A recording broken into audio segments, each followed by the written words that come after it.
Lena was 7 years old the first time she realized her life was different from the other kids at school. While they talked about bedtime stories from their moms and weekend trips with their dads, Lena kept quiet. She didn't have those things. She had Henry, her grandfather, and in many ways that was more than enough. He lived just across the street in a small, weathered house with a garden full of roses and memories. Every morning, he waited for her on the porch with a warm smile and a thermos of hot chocolate. "Morning sunshine," he'd say, handing her the cup. Lena would smile sleepily and take it. Then they'd walk to school together, side by side, hands swinging gently between them. Henry wasn't supposed to be raising her. That job belonged to Claire, Lena's mother. But Claire was often absent, lost in a world of pain, bad choices, and addiction. Sometimes she'd disappear for days, other times, weeks, and every time she left, Henry opened his door wider. He never complained, never blamed, just loved. At school, teachers asked questions. "Where is your mom? Is everything okay at home?" Lena didn't know what to say, so she said what felt safest. "She's busy." Henry taught her how to make pancakes on Sunday mornings, how to plant flowers in the spring, how to read maps and find constellations in the night sky. He didn't just raise her, he shaped her, with patience, with wisdom, with love that never ran dry. But one day, when Lena came home from school, she found her backpack heavier than usual. Not because of homework, because of silence. Her grandfather stood in the kitchen, holding a crumpled letter. Lena looked up at him. "What's wrong?" Henry hesitated, then knelt beside her. "Your mom isn't coming back," he said gently. Lena blinked, not out of surprise, but out of something deeper, acceptance. Because even though she didn't say it out loud, she had known for a long time. Her mother had already been gone. Now, she just wouldn't be coming back at all. Lena looked at Henry, and in that moment, something unspoken passed between them. She wasn't just visiting anymore. She was staying. Forever. Henry reached for her hand. "You've got me," he whispered, and somehow that made everything feel okay. Because even if the world tried to shake her, she knew one thing would always remain steady: his love, the only constant she had ever needed. Life with Henry wasn't perfect, but it was peaceful. Lena moved into his house without hesitation. Her room was small, painted a soft yellow that made her feel like she was always in the sun. The bed was narrow, but she didn't mind. It was hers now. Henry never treated her like a burden. He treated her like a gift. Every morning started the same way, with the smell of coffee brewing and pancakes sizzling on the stove. "Sunshine," he'd call from the kitchen. "Breakfast is ready." She'd shuffle in, still half asleep, and find him at the table with 2 plates already set. He taught her how to cook, how to clean, how to fix things when they broke. But more than that, he taught her how to be, not just survive, live. One afternoon, while raking leaves in the backyard, Lena asked him a question. "Why do you always know what to say?" Henry smiled as he leaned on the fence. "I don't," he said. "I just try to listen more than I speak." Lena tilted her head. "But what if someone doesn't want to listen to me?" Henry looked at her carefully. "They will," he said, "if you give them something real to hear." That night, they sat on the porch together, watching the stars blink awake. Lena wrapped herself in a blanket and rested her head on his shoulder. "Do you ever get tired of taking care of me?" she asked quietly. Henry chuckled softly. "No," he said. "You're not a problem to solve. You're a story to live." Lena blinked. "What kind of story?" Henry thought for a moment. "A beautiful one," he said gently. "Even if it's hard sometimes." And somehow those words stuck with her. They became her armor, her compass, her truth. As Lena grew older, so did the world around her. At school, the other kids started asking questions. "Where's your mom? Why does your grandpa pick you up every day? Is he your dad or something?" Lena didn't know how to answer, so she kept it simple. "She's busy." But the truth weighed heavier each time. It wasn't just the missing mother that hurt. It was the feeling of being different, like she didn't belong. One day, after another round of teasing, Lena came home with tears in her eyes. Henry noticed right away. He didn't ask what happened. He simply handed her a cup of hot chocolate and sat beside her on the couch. For a long time, neither of them spoke. Then Lena whispered, "I wish I had a normal life." Henry nodded slowly. "I understand," he said. "But normal isn't always better. Just different." Lena looked at him. Henry met her eyes. "You've got something most kids don't," he told her. "Someone who sees you, who loves you no matter what." Lena swallowed hard. Henry continued, voice steady. "You don't need what they have," he said. "You've got what matters most." Lena didn't cry. She just leaned into him. And for the first time that day, she felt safe again. Over the years, Henry built her confidence with quiet moments. Not grand speeches, but small truths. When Lena struggled with math, he stayed up late helping her. When she forgot her lunch at school, he brought it himself, with a note that read, "Even the strongest minds forget things sometimes. Keep going." When she got her first bad grade, he didn't scold her. He hugged her. Then he said, "One mistake doesn't define you, but what you do next, that does." And when Lena turned 10, Henry gave her a journal. "For writing down what you can't say out loud," he explained. Lena opened it and found a note tucked inside. "You were never meant to carry this weight alone. I'm here always." She hugged him tightly. "Thank you," she whispered. Henry kissed the top of her head. "You're welcome." Middle school brought new challenges. More questions. More whispers. More loneliness. One afternoon, after yet another harsh comment about her mother, Lena stormed into the house and slammed the door. Henry didn't react. He just waited. Eventually, she walked into the kitchen, arms crossed. "They think I'm weird," she muttered. Henry wiped his hands on a towel. "Because you're not like everyone else?" Lena shook her head. "Because I don't have a mom." Henry studied her for a long moment. Then he said, "You don't need a mom to know love." Lena frowned. "But what if I'm broken because of it?" Henry stepped closer, placing both hands on her shoulders. "You're not broken," he said firmly. "You're healing." He pulled her into a hug.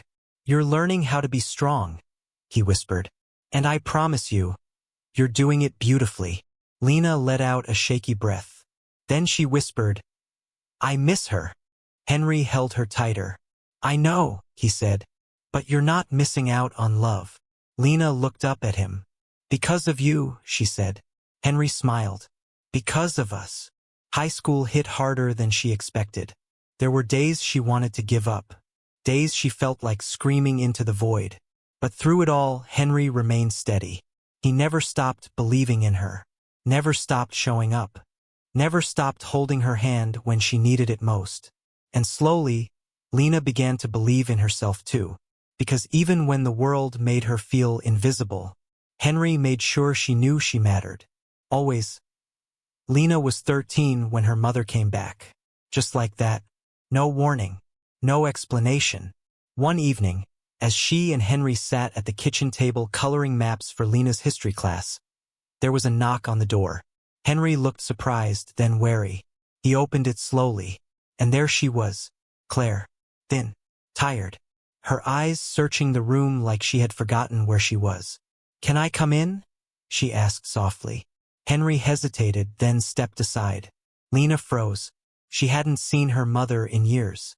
And now, standing in front of her, she didn't feel joy. She felt something else. Anger. Confusion. Hurt. Claire tried to smile. "I wanted to see you," she said gently. Lena didn't move. "You left me," she whispered. Claire looked down. "I know," she said. "I'm sorry." Lena turned away. That night she barely slept. The next morning, Claire was gone again. Without saying goodbye, Lena stood in the doorway, staring after her. Then she walked into the kitchen. Henry sat at the table with 2 mugs of hot chocolate. He didn't say anything at first. Then he patted the seat beside him. Lena sat. After a long silence, Henry spoke. "She left because she was broken," he said gently. "Not because you weren't enough." Lena blinked back tears. But what if I am broken too? Henry reached for her hand. You are, he admitted. But that doesn't mean you can't heal.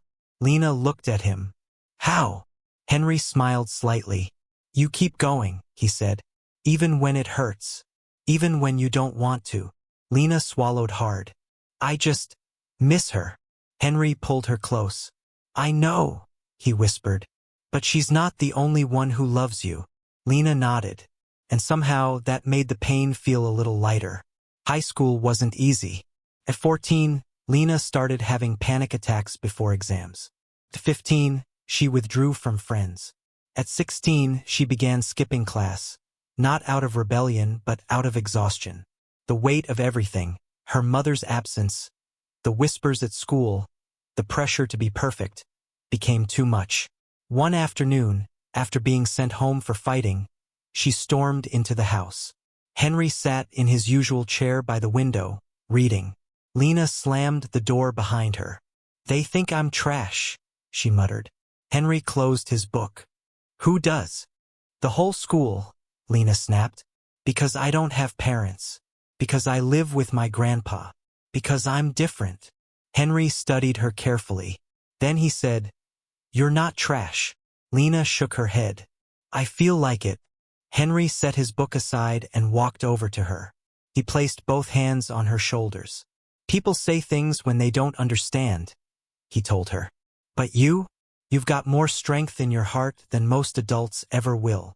Lena looked at him, eyes full of pain. Then why do I feel so weak? Henry gave her a soft, knowing look. Because healing isn't weakness, he said. It's courage. Lena let out a shaky breath. Then she whispered, I hate this. Henry pulled her into his arms. I know, he said gently. But you're not alone in it. The bullying worsened. A group of girls began mocking her during lunch. Your mom's in rehab, right? One sneered. Another added, Or is she dead? Lena clenched her fists. But instead of lashing out, she walked away. Later that night, she sat beside Henry on the couch, staring at the floor. They think I'm messed up, she said quietly. Henry tilted her chin up. And what do you think? Lena swallowed hard. That maybe they're right. Henry shook his head. No, he said firmly. They don't know your story. And stories aren't meant to be judged by people who never read them. Lena let out a shaky laugh. Henry continued, voice steady. You've been through more than most kids twice your age, he said. But you're still here, still trying. That makes you strong. Not messed up. Lena looked at him. Then why do I feel like I'm falling apart? Henry squeezed her hand. Because you're human, he said. And humans hurt. But we also heal. He reached for her journal, the one he had given her years ago. Write it down, he said. All of it. So she did. Every tear. Every fear. Every time someone made her feel small. When she finished, she handed the journal back to Henry. He read it without judgment. Then he closed it gently and looked at her. You don't need their approval, he said. You already have mine. Lena blinked back tears. Henry leaned closer. You're not defined by what others say, he whispered. You're defined by how you choose to rise. Lena exhaled slowly. Then she hugged him. And for the first time in weeks, she felt like she could breathe again. Weeks passed. Then months. Lena kept writing. She wrote poems, stories, letters she would never send. Henry read every word. One day he handed her a piece of paper. You should share this, he said. Lena raised an eyebrow. Why? Because sometimes, he said, people need to hear a story like yours. So she did. She joined the school writing club. At first she stayed quiet, listening, observing. Then one day, she stood up and read a poem she had written about growing up without a mother. I learned love from a man with wrinkled hands and quiet strength. He showed me that family isn't always blood.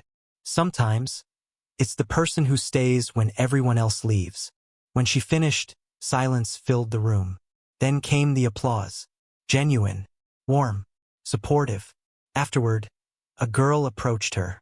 I loved your poem, she said. My dad left when I was little. I know what it's like. Lena smiled faintly. Thanks, she said. It means a lot. And for the first time in a long time, she didn't feel invisible. She felt seen, understood, worthy, because Henry had taught her that even in darkness, light finds a way. And no matter how loud the world got, his love would always be louder. Lena turned 17 the next year. She didn't throw a party, didn't ask for gifts, just woke up, made herself pancakes, and sat by the window watching the morning light stretch across the street. Henry came in with 2 mugs of hot chocolate, one for her, one for him. "Happy birthday, sunshine," he said softly, handing her the cup. Lena smiled. For years, she had felt like she was surviving more than living. But now she was starting to feel like herself. Not the girl who grew up without a mother.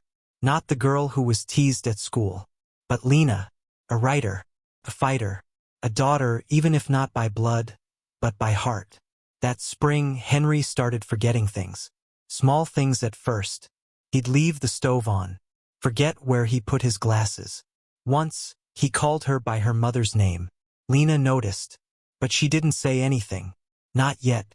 Instead, she leaned into the moments they still had. They visited the library every weekend. They walked through the old neighborhood, talking about everything under the sun. And every night they read together. Sometimes books, sometimes her poems. One evening, after finishing a story about a girl raised by her grandfather, Lena looked at him. "You're my real parent," she said quietly. Henry blinked. Then he smiled. "I'm honored," he whispered. "But you know, you're the reason I kept going." Lena tilted her head. Henry met her eyes. "When your mom left," he said, "I thought maybe I'd just live out my days quietly. But then there was you." He reached over and touched her hand.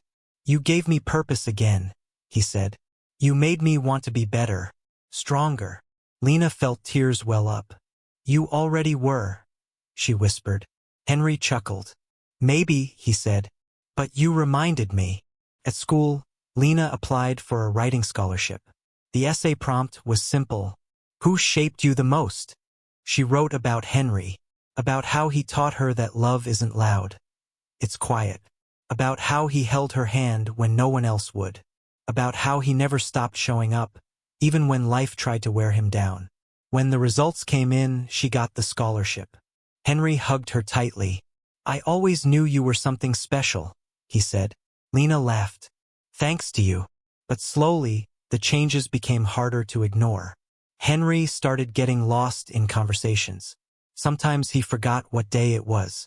Other times, he'd stare at the garden he used to tend with such care and forget what to do. One afternoon, while raking leaves, he paused. Then he asked, "Why are we doing this again?" Lena froze. She forced a smile. "Just keeping the yard clean." Henry nodded slowly, like he wasn't sure if that was true. Later that week, she Googled symptoms. Alzheimer's. Dementia. Her chest tightened. She didn't tell him what she suspected. Not yet. Instead, she spent more time with him. Read more stories. Watched more movies. Went on longer walks. She wanted to hold on to him, as much as he had once held on to her. Spring turned to summer. Lena landed a spot in a youth writing program at a local university. She told Henry excitedly over breakfast. His face lit up.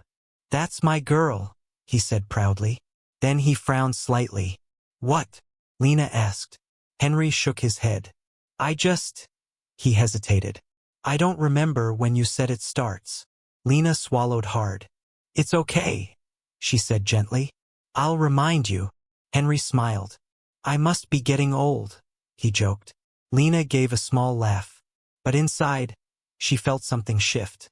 Something heavy. The program began in July. Lena left home each morning full of excitement. Meeting new people, learning from professors, sharing her work. But when she returned, Henry seemed quieter, more distant. One evening, she found him sitting on the porch, staring at the sky. "Are you okay?" she asked. Henry looked at her. "I can't remember your favorite book," he admitted. "I used to know all your favorites." Lena's heart broke. She sat beside him. "It's okay," she said gently. I'll remind you. Henry looked at her for a long moment. Then he whispered, I don't want to forget you. Tears filled Lena's eyes. You won't, she promised. But deep down, she knew the truth. He already was. Still, she stayed strong. Every day, she made sure he ate. Made sure he took his medicine. Made sure he knew he wasn't alone. Some days, he remembered her name. Others, he called her Claire, or worse, Mary, her grandmother. Each time, it stung. But Lena never let go. She kept reading to him, kept telling him stories, even when he forgot them 5 minutes later, because she knew something deeper than memory. Love doesn't fade just because the mind does. It lives in presence, in patience, in holding someone's hand even when they don't know why. One night, she sat beside him as he stared blankly at the TV. She opened her notebook. I wrote something for you, she said. Henry looked at her, eyes tired but kind. She read aloud. There's a man who taught me how to be brave. He didn't do it with speeches or big promises. He did it with quiet strength, with soft hands, with unwavering love. He showed me that family isn't always blood. Sometimes, it's the person who never lets go. As she finished, Henry smiled faintly. Then he whispered, That's beautiful. Lena blinked back tears. Thank you, she said. Henry reached for her hand. You've been so good to me, he said. Lena squeezed his fingers gently. No, she whispered. You've been good to me. Henry looked at her, really looked, and for a moment she saw it. Recognition, understanding, love. I'm proud of you, he said softly. Lena smiled. I know, and somehow that was enough, because even as his mind slipped away, his heart still remembered. And hers? Hers carried him forever. The days grew quieter. Henry's memory slipped more and more. He no longer remembered Lena's name every time he saw her. Sometimes he called her Claire. Other times, he looked at her with confusion, like he was trying to place a face he once knew but couldn't quite reach. Still, Lena stayed by his side. She read to him, cooked for him, held his hand when he got scared. And when the doctor finally confirmed what she had feared, it didn't feel like a surprise, just a confirmation of the storm they were already living through. Alzheimer's, the nurse said gently. It's early stage now, but it will get worse. Lena nodded slowly. Then she whispered, How long? The nurse hesitated. It's different for everyone, she said. But you should start preparing. Preparing. The word echoed in her mind for days. How do you prepare to lose someone who gave you everything? One evening, as the sun dipped below the horizon, Henry sat on the porch with a blanket wrapped around his shoulders. Lena joined him. They watched the sky turn orange together. After a while, Henry spoke. I think I'm not going to be here forever, he said quietly. Lena's breath caught. She turned to him. What do you mean? Henry looked at her, really looked. I forget things, he admitted. Important things, like your birthday, or how to make pancakes. Lena swallowed hard. But that doesn't mean I don't love you, Henry continued. That doesn't mean I don't see you. Tears welled up in Lena's eyes. You do, she whispered. You always have. Henry reached for her hand. I wanted to give you a better life, he said. I wanted to protect you from all the pain this world brings. Lena shook her head. You did, she said. You gave me love. That's more than most ever get. Henry smiled faintly. That makes me happy, he said. Then he looked away. But I'm afraid, he admitted, of forgetting you. Lena's heart cracked wide open. She moved closer, resting her head on his shoulder. You won't, she whispered. Not really. Henry didn't respond right away. He just held her. And for a moment, the disease didn't matter. Only this quiet truth between them. As the months passed, the changes became harder to ignore. Henry started getting lost in their own house. He would wander into the kitchen at night, unsure why he was there. Sometimes he forgot where the bathroom was. Other nights, he'd sit in his chair and stare at the garden like he was waiting for someone. Lena never left. She rearranged her schedule, missed parties, dropped some classes, because nothing mattered more than the man who raised her. One afternoon, she found him looking at old photos. He held one of her as a little girl sitting on his lap. He traced her face gently. "Is this my granddaughter?" he asked. Lena's chest tightened. "Yes," she said softly. "That's me." Henry looked at her again. Then he smiled. "You're still beautiful," he said. Lena bit her lip. "So are you." The hardest moment came in winter. Henry fell ill. His body weakened. Doctors said it was time to consider hospice care. Lena hated that word, care, as if love wasn't enough. But she agreed. Not because she believed he needed a stranger's help, but because she wanted to keep him comfortable. At home, surrounded by memories, by love, by her. On the final week, Henry barely spoke. He slept most of the day. When he woke, he sometimes recognized her, sometimes not. But whenever she held his hand, he calmed down, like something inside him still knew, still felt, still loved. One morning, Lena sat beside him. She opened her notebook.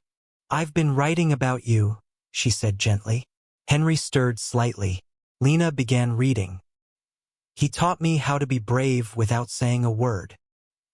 He showed me love without expecting anything in return. And even as his mind fades," she paused, voice trembling. "Even as his mind fades," she whispered, "his heart remains." Henry's eyes fluttered open.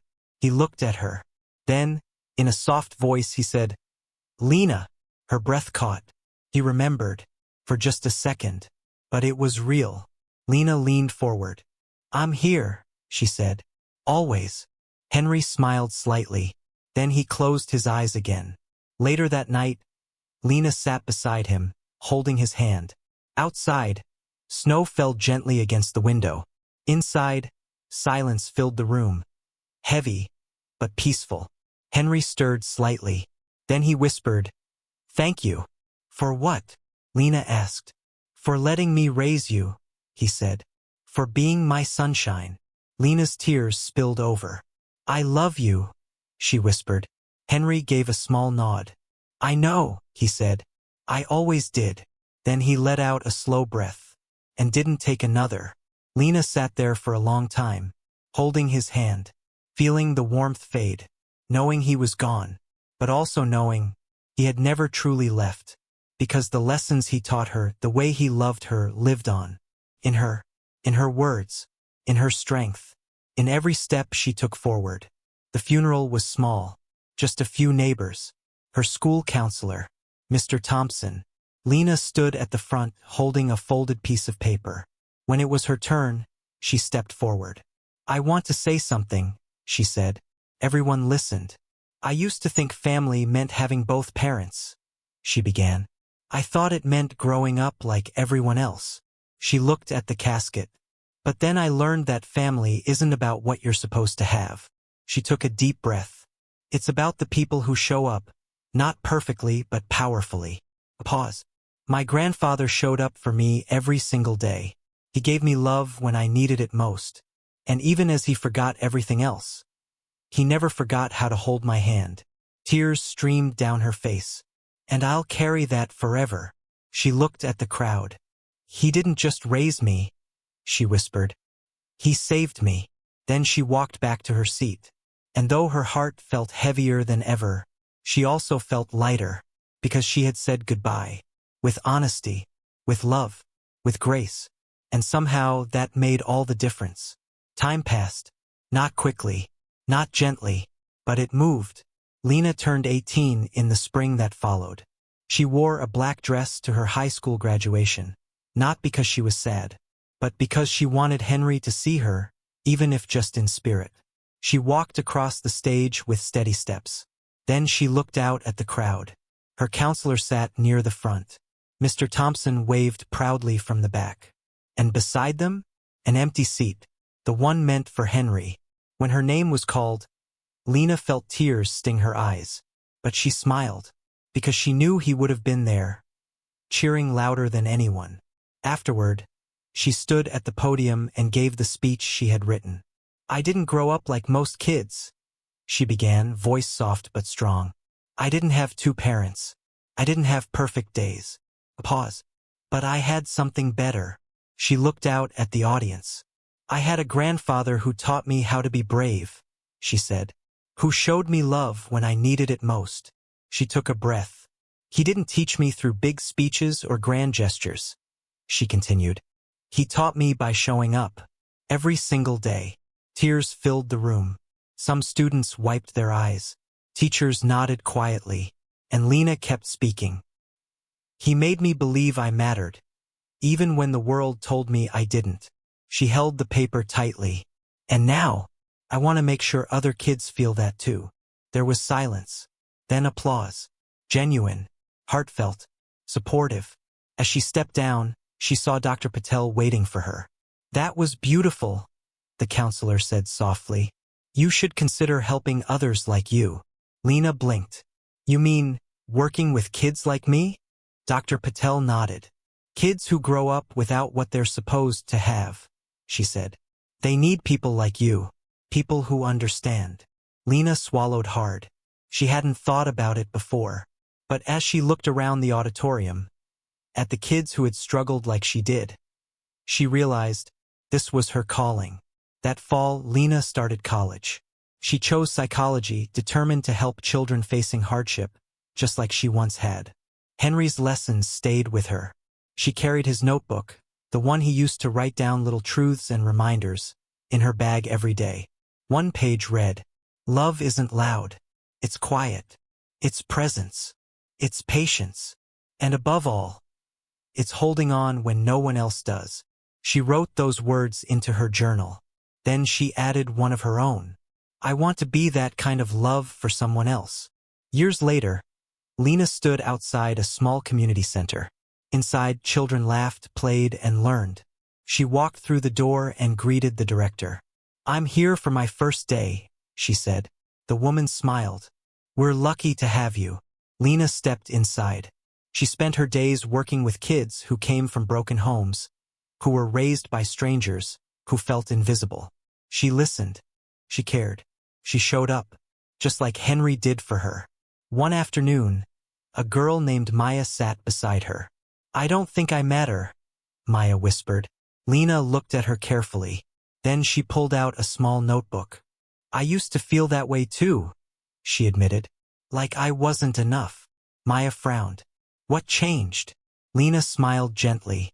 My grandfather, she said. He reminded me that family isn't always blood. Sometimes, it's the person who stays. Maya studied her. Did he die? Lena nodded.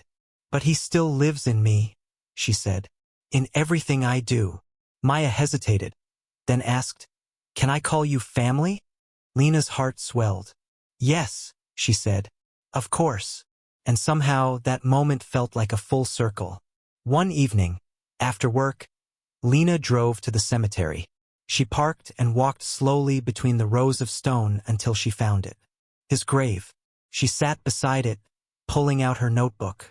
I graduated last year, she said softly. I'm helping kids now, like we used to help each other. She smiled slightly. They call me Miss Lena, but sometimes, I still hear you saying, sunshine. A breeze stirred the trees. Lena closed her eyes. I miss you, she whispered. Every day. Then she opened her notebook and read aloud. Family is more than names on a tree. It's the hands that hold you when you fall. It's the voice that tells you you're enough. And sometimes, she paused, then finished. Sometimes, it's the person who never lets go, even when the world tries to pull you apart. She set the book aside, and for a long time she just sat there, remembering, crying, smiling, because grief didn't erase love. It only proved how deeply it had lived. That night, Lena sat at home with a warm cup of hot chocolate, just like Henry used to make. She stared at the garden outside. The roses still bloomed. Even years later, she reached for her phone and typed a message to herself. Today, I honored him. Then she added another line. And I will every day for the rest of my life. Because some people leave footprints. Others leave legacies. And Henry? He left both. This story proves that family isn't always blood. It's the hands that hold you when you fall. It's the voice that tells you you're enough. It's the person who shows up, not perfectly, but powerfully. Henry didn't just raise Lena. He saved her. And through him, she learned how to save others too. Sometimes, the strongest hearts wear wrinkled skin and soft smiles. And sometimes, the deepest love lives in the simplest moments.